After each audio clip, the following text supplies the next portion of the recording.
Welcome, fellow explorers of the shadows, to a journey into the deepest recesses of human depravity. Tonight, we unravel a chilling saga, a story so disturbing it has been whispered in hushed tones across generations. The tale of a man who crossed the ultimate threshold, a soul utterly consumed by darkness. Before we delve into the abyss, if you're drawn to tales that test the boundaries of human understanding, please hit that subscribe button. Your support fuels our quest to illuminate the darkest corners of the human psyche. Now, brace yourselves, for the monster is not in the woods, but within the man himself. The town of Havenwood, nestled deep within the undulating spine of the Appalachian Mountains, had always prided itself on its isolation. It was a place where generations intertwined like ancient roots, where the air hummed with the quiet rhythm of tradition, and where the outside world was viewed with a healthy dose of suspicion. Yet, even in this bastion of rural Americana, the seeds of something truly monstrous could germinate, nurtured by solitude and a burgeoning internal darkness. This was the birthplace of Alastair Finch. Alastair was not born into hardship, nor was he marked by any overt tragedy in his youth. His parents, Martha and Thomas, were solid, unassuming folk. Martha, a quiet seamstress. Thomas, a stoic logger whose hands were as gnarled as the oak trees he felled. Alastair was their only son, a boy with an unusual quietness about him, not shy, but profoundly internal. He preferred the company of books to boisterous play, and his imagination, vivid and boundless, often led him deep into the surrounding forests where he would spend hours, observing, contemplating, lost in worlds of his own creation. His intelligence was undeniable, a sharp, analytical mind that devoured knowledge with an almost insatiable hunger. He excelled in school, not with flash or ambition, but with a quiet, methodical brilliance that set him apart. His teachers spoke of his keen observational skills, his ability to dissect complex problems, and his strangely detached demeanor. He was respectful, polite, but utterly unreadable. No one ever truly felt they knew Alastair Finch. As he transitioned into adolescence, this detachment began to deepen, subtly at first. While other boys were chasing girls or footballs, Alastair was meticulously dissecting roadkill, not with morbid curiosity, but with a clinical fascination for anatomy. He'd bring home discarded bird skulls, intricate insect exoskeletons, arranging them with an artist's precision. His parents, though slightly unnerved, dismissed it as a phase, the eccentricities of a budding scientist. But the detachment wasn't merely intellectual. It was emotional. He struggled to form genuine connections. Empathy seemed to be a language he couldn't quite grasp. The joys and sorrows of others registered as abstract concepts, theoretical problems to be solved, rather than felt experiences. He observed human interactions as if through a pane of glass, an alien anthropologist studying a curious species. He learned to mimic appropriate responses, a polite smile, a feigned sigh of sympathy, but the emotions behind them were absent. His fascination with the natural world, once innocent, began to take on a darker hue. He was drawn to the cycles of predator and prey, the raw, unvarnished truth of survival. He spent more time alone in the woods, not just observing, but hunting. Small game at first, rabbits, squirrels, then larger animals. He wasn't hunting for sport, nor for food in the traditional sense, but for the experience of the kill, the assertion of dominance, the visceral understanding of life yielding to death under his hand. He meticulously field-dressed his kills, studying the organs, the muscles, the bones. He found a peculiar satisfaction in the efficiency of it all, the finality. This burgeoning darkness was exacerbated by an isolated incident during his late teens. A brief, awkward attempt at a romantic relationship ended in public humiliation. A cruel joke played by a girl he had, in his own detached way, attempted to connect with. The rejection, though outwardly met with a blank stare, seemed to crystallize something within him. It wasn't sadness or anger that flared, but a cold, calculating resentment. He saw it as further proof of humanity's inherent superficiality, their capacity for casual cruelty. He retreated further, the last vestiges of any desire for connection dissolving into a hardened resolve to rely only on himself, to trust no one, to feel nothing that could be exploited. After graduating high school, Alistair, despite his academic prowess, showed no interest in leaving Havenwood. He found work, unassuming jobs that allowed him solitude and minimal interaction: night security guard, then caretaker for the sprawling, isolated estate of Old Man Hemlock, a place as reclusive and brooding as Alistair himself. Here, surrounded by dusty artifacts and the quiet creak of old wood, Alistair truly began to cultivate his inner world, a world where his dark fascinations could flourish undisturbed. He delved into obscure texts, ancient rituals, forgotten medical treatises, even historical accounts of famine and survival. His keen intellect, unmoored by conventional morality, began to theorize, to question societal taboos, to dismantle the inherent wrongness of certain acts. If the natural world was a cycle of consumption, of stronger preying on weaker, why was humanity so different? Was it merely a social construct, a fragile veneer over primal instincts? His experiments began subtly, chillingly. He started with small pieces of the animals he hunted, tasting them raw, a scientific curiosity overriding any revulsion. It wasn't about hunger. It was about transgression, about understanding the boundaries, about pushing past them. Each act, no matter how small, chipped away at the conventional moral framework that society had tried to instill. And with each chip, the darkness within him grew, consuming more and more of the light. He was meticulous, methodical. He kept journals, filled with his observations, his theories, his chilling insights into the nature of flesh and the human condition. His handwriting, precise and elegant, belied the horrifying nature of the content. He catalogued his findings, the textures, the faint metallic taste, the subtle differences between species. It was a macabre culinary study, a perverse journey into the very essence of forbidden consumption.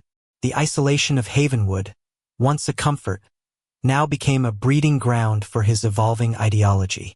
The few interactions he did have with townsfolk were brief, polite, but distant.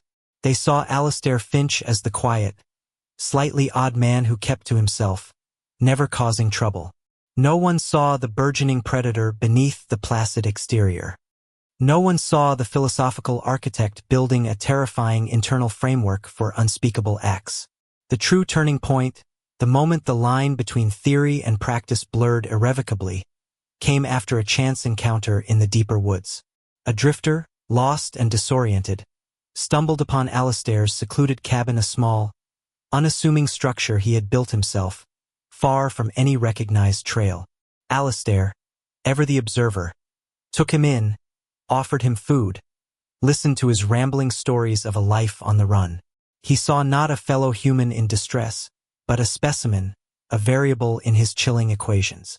The drifter was an outlier, someone who wouldn't be missed, a perfect subject for the ultimate transgression. The act itself, when it came, was not born of passion or anger, but of cold, calculating curiosity. It was an experiment, the logical conclusion of years of quiet contemplation. The fear, the struggle, the final silence. Alistair observed it all with the detached precision of a scientist. And then, the ultimate boundary was crossed. The first taste. It was not a ravenous hunger that drove him, but a profound, almost spiritual experience of transgression. It was the ultimate act of consumption, of absorbing another's essence, of proving his own ultimate dominance over the fragile illusion of human sanctity. He cleaned meticulously, leaving no trace, no whisper of the horror that had unfolded in his remote cabin. The woods, ancient and silent, kept his secret. Alistair Finch, the quiet, unassuming man of Havenwood, had finally shed the last remnants of his humanity. He was no longer just a man. He was a culmination of his dark intellect, his profound emotional detachment, and his insatiable curiosity. He was the architect of shadows, and he had just laid the first brick of a monstrous edifice. The darkness had not merely consumed him. It had redefined him, transforming him into something truly unspeakable, a true predator among men, hidden in plain sight, deep within the heart of America. The stage was set for the chilling legend of the man who ate men. After the first act of ultimate transgression, a profound shift occurred within Alistair Finch. It wasn't a sudden burst of madness, but a chilling evolution, a refinement of his already unsettling internal landscape. The initial act, born of a cold, analytical curiosity, had opened a door he could not, or perhaps would not, close. The barrier between us and them, between human and prey, had crumbled completely. He no longer saw people as individuals with inherent rights or value, but as resources, specimens, potential extensions of his own twisted existence. His life in Havenwood continued with an outward semblance of normalcy. He maintained his job as Man Hemlock's caretaker, a role that offered him ample solitude and an excuse to be absent for long periods. He still offered polite, if brief, nods to the few townsfolk he encountered. No one suspected the macabre reality that festered beneath his placid exterior. They saw a man who kept to himself, a harmless eccentric. This very perception was his most potent camouflage. His experiments became more frequent, more calculated. He didn't crave the act in a bestial, ravenous way. Instead, it was a methodical pursuit, driven by a perverse logic, a desire to understand, to incorporate, to possess. He sought out individuals who, like his first victim, would not be readily missed. Drifters passing through the mountains, hikers who strayed too far off marked trails, and, chillingly, even the occasional loner from a neighboring, more transient town, whose absence wouldn't immediately raise alarms in Havenwood. Each acquisition was a project. He meticulously planned every step, from identification and approach to the final, chilling act. His cabin, deep in the woods, became his laboratory, his sanctuary. He had built a network of secluded paths, camouflaged storage areas, and even a rudimentary, but effective, system for waste disposal that ensured no trace was left behind. He studied anatomy with a renewed vigor, not from books, but from direct observation, a macabre anatomist perfecting his grim craft. His journals grew thicker, filled with observations that would chill any sane mind. He noted the subtle flavors, the textures, the physiological effects of his consumption. He wasn't driven by hunger, but by a deeper, more philosophical drive, a perverse quest for ultimate knowledge, a belief that by consuming, he was absorbing the very essence of life, a dark form of apotheosis. He wrote about the flavors of fear, the bitterness of despair, the sweetness of innocence. It was a horrifying sensory diary, cataloging human experience through the lens of a predator. The consumption wasn't just physical, it was psychological. He believed he was taking on the strengths, the memories, even the souls of his victims. He would spend hours after each act, contemplating their lives, their aspirations, their fears, as if trying to integrate them into his own fractured psyche. This belief was his ultimate delusion, a twisted justification for his atrocities. It fueled his sense of superiority, his conviction that he was evolving beyond the limitations of mere humanity. Meanwhile, in the wider world, a pattern of disappearances began to emerge. Hikers went missing. Drifters vanished. A few isolated families reported loved ones overdue from journeys through the Appalachian trails. But in the vastness of the mountains, such incidents were often attributed to accidents, wild animals, or simply individuals choosing to disappear. There was no overarching link, no common thread recognized by the scattered, understaffed law enforcement agencies across multiple jurisdictions. The missing persons reports piled up, cold cases in different counties, never connecting to form the chilling mosaic of Alistair Finch's silent harvest. He was a master of his environment, intimately familiar with every hidden cave, every forgotten logging road, every whispering hollow in the vast forest. He used the natural world as his accomplice, its dense canopy and winding paths protecting his secrets. He learned to read the subtle signs of human presence, and to erase his own. He was a ghost in the woods, existing just beyond the edge of perception. One particular disappearance, however, began to stir faint ripples of suspicion, even within Havenwood. A young, aspiring environmentalist named Clara Jenkins, bright-eyed and idealistic, had arrived in town, drawn by the pristine wilderness she hoped to study and protect. She was outspoken, fearless, and made it her mission to explore every inch of the local forest, often venturing into areas locals considered too remote, even dangerous. She had, on more than one occasion, bumped into Alistair on the outskirts of Man Hemlock's estate, trading polite, if brief, greetings. Alistair, ever the observer, had noted her tenacity, her independent spirit. Clara had a habit of sharing her detailed itineraries with a small network of fellow environmentalists and her family back in the city. When she failed to check in after a planned week-long solo expedition into the deep wilderness surrounding Havenwood, alarm bells began to ring.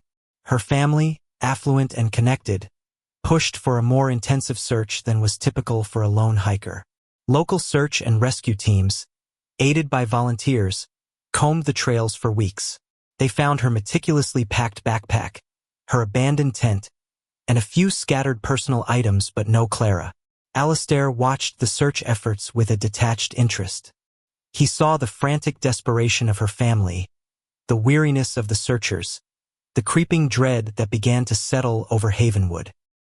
He was an invisible puppet master, orchestrating a silent tragedy that unfolded beneath the very noses of the search parties.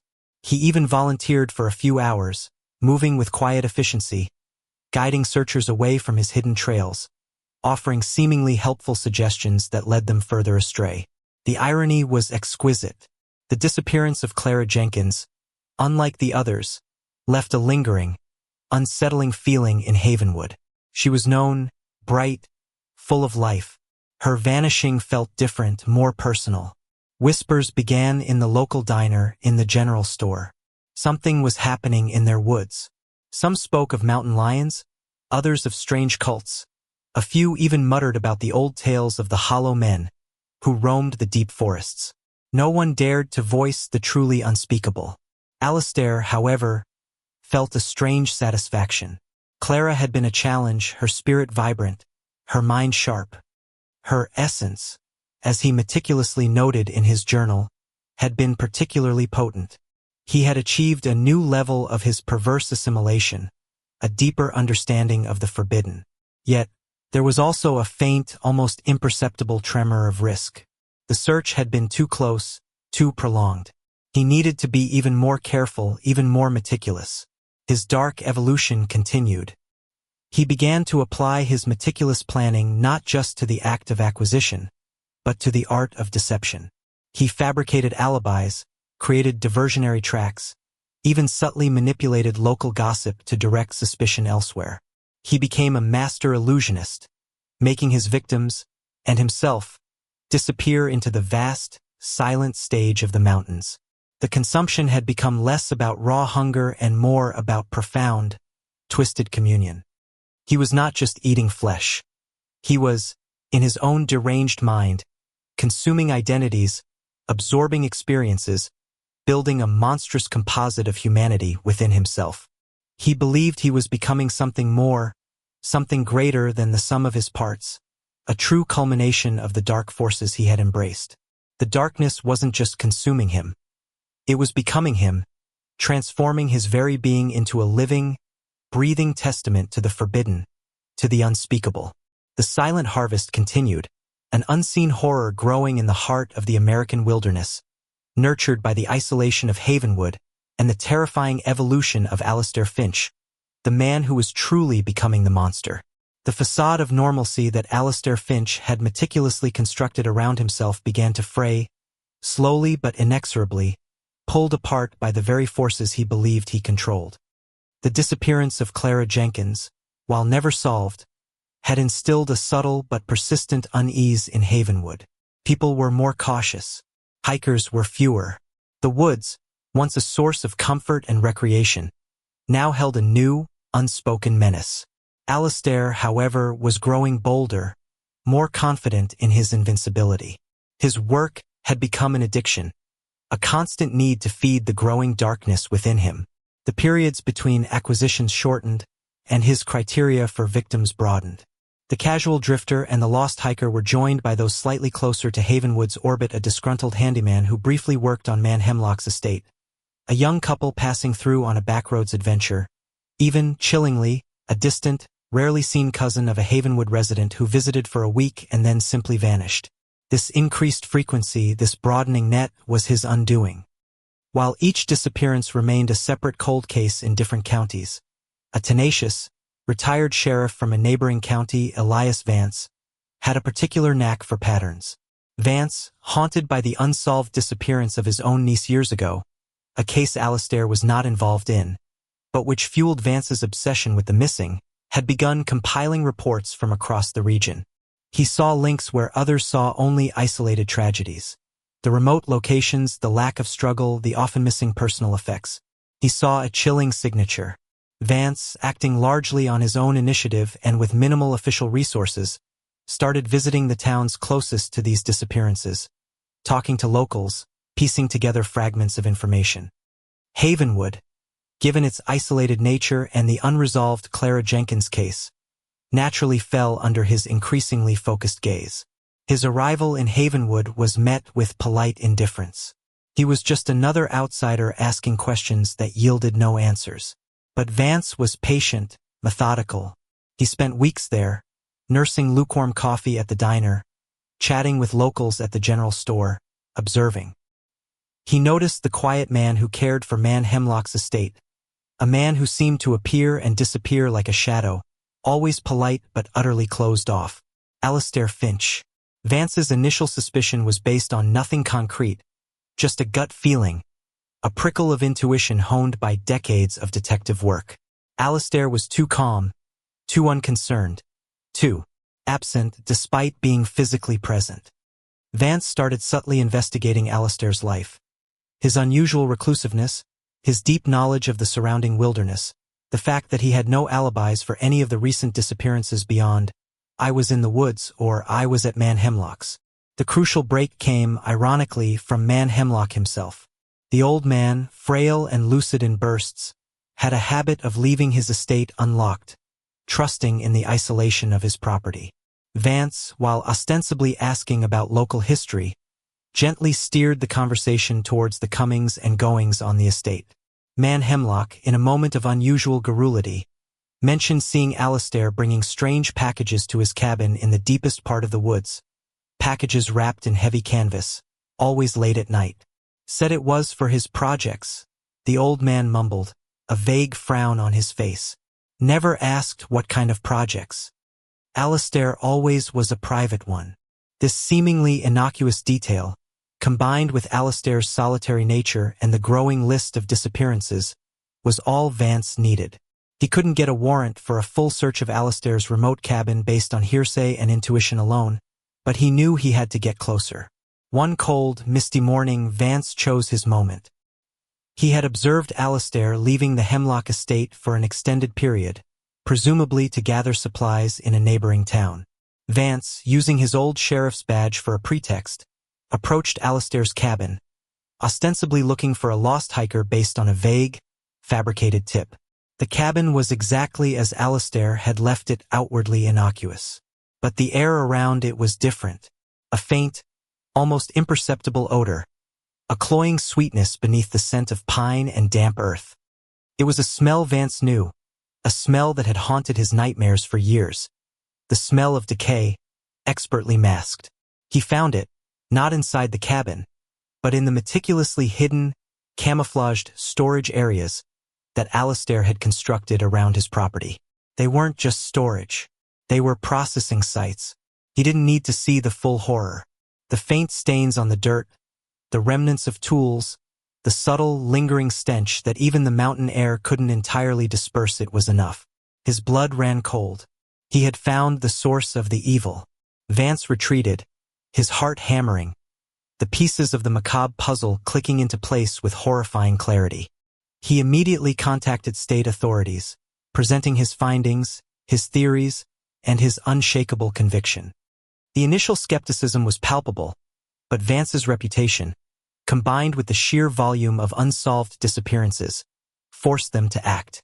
A full-scale, covert operation was launched.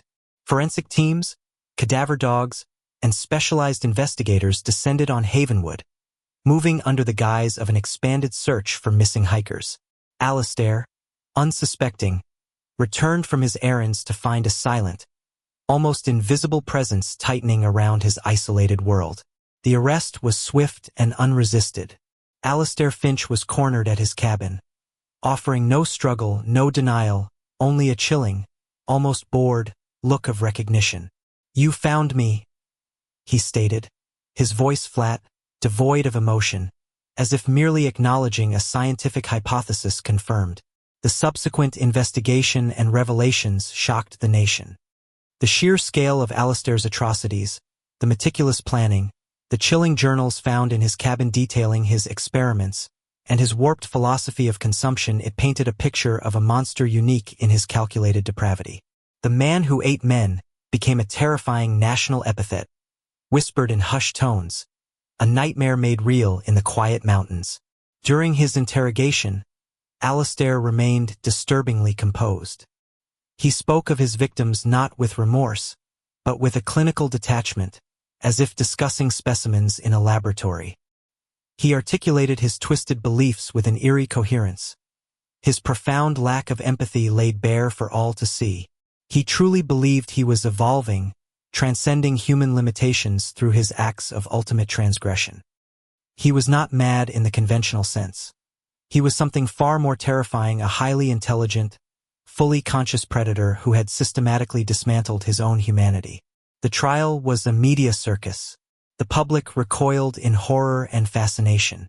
Alistair Finch, the quiet man from Havenwood, became the face of a new kind of terror.